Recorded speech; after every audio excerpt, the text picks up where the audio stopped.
Conformément au règlement intérieur du Conseil de Paris, je donne la parole au président de la 6e commission, M. Emmanuel Coblence.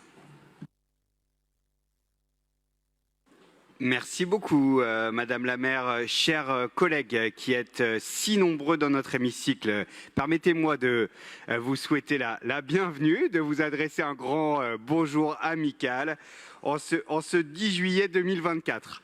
Notre 6e commission s'est réunie le 18 juin dernier avec un ordre du jour particulièrement copieux.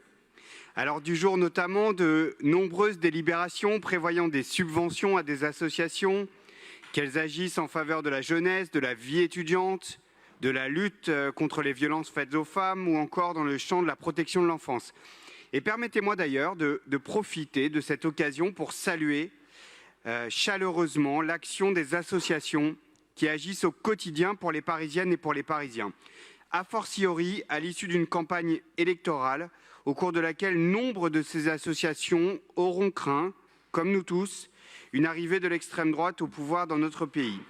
Car, mes chers collègues, si la liberté d'association est consacrée dans la Constitution, les aides publiques dont ces associations dépendent sont, elles, en revanche, la conséquence des décisions des pouvoirs politiques. Et répétons-le, le tissu associatif est un partenaire essentiel de la puissance publique, un pilier de notre vie démocratique. Beaucoup d'entre elles assurent des missions de service public au quotidien, en palliant aux défaillances de l'État. Et voilà pourquoi nous sommes très fiers, à gauche, de pouvoir les soutenir encore et toujours à chaque Conseil de Paris.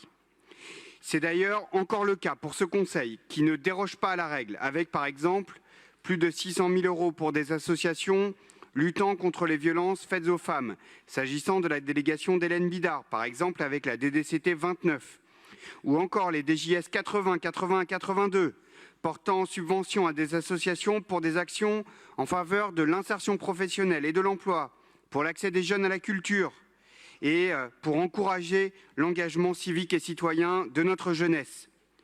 Pour les autres délibérations de la 6e commission, Marie-Christine Lemardelet a souhaité insister sur la DAE 133, portant des subventions attribuées dans le cadre de l'appel à projets pour le partage de la culture scientifique, et la DTEC 25, renouvelant la convention avec le groupe régional d'études sur les changements climatiques.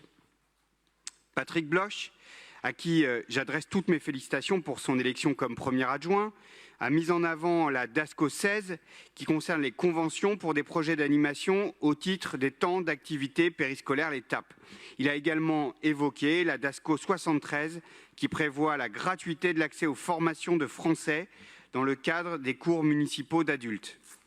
Céline Hervieux, à qui j'adresse aussi toutes mes félicitations pour son élection comme députée de Paris, nous a présenté la DRH 45 que nous avons adoptée le 25 juin dernier concernant la revalorisation des personnels de la petite enfance.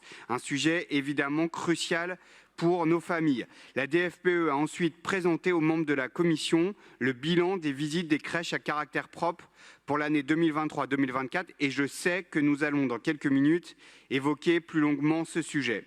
Enfin, Dominique Versini a évoqué la DSOL 100 qui porte sur des subventions à des associations intervenant dans le champ de la protection de l'enfance, notamment l'AFEV ou encore l'association Colosse au pied d'argile ou Aurore.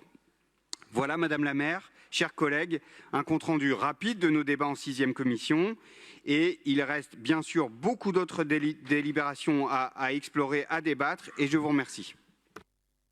Merci beaucoup, Monsieur le Président.